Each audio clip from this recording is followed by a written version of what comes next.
নমস্কার বন্ধুরা। কাল ছিল ২রা জানুয়ারি। আমরা বেরিয়ে পড়েছিলাম একটু কলকাতায় ঘুরতে যাবার উদ্দেশ্যে। তো প্রথম টোটোয় উঠলাম, তারপর ট্রেনের জন্য আমরা প্ল্যাটফর্মে এসে দাঁড়িয়েছিলাম। সেই ফাঁকে একটু ভিডিও করে নিলাম। তো ট্রেন এসে গেছে, আমরা ট্রেনে উঠে পড়েছি ফ্যামিলির সবাই।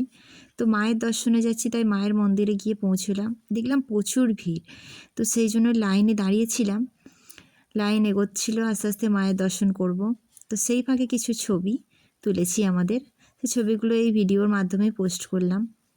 পুজো দেওয়া সম্পূর্ণ আমরা গেটের বাইরে বেরিয়ে পড়লাম, বাইরের পথ দিয়ে। তারপর আমরা আস্তে আস্তে যাচ্ছিলাম, যেহেতু সকাল থেকে কিছু খাওয়া দাওয়া করা হয়নি, তাই এবার কিছু খাওয়া দাওয়া করার জন্য দেখছিলাম কোথায় ভালোভাবে খাওয়া দাওয়া করা যায়, একটা জায়গা খুঁজছিলাম।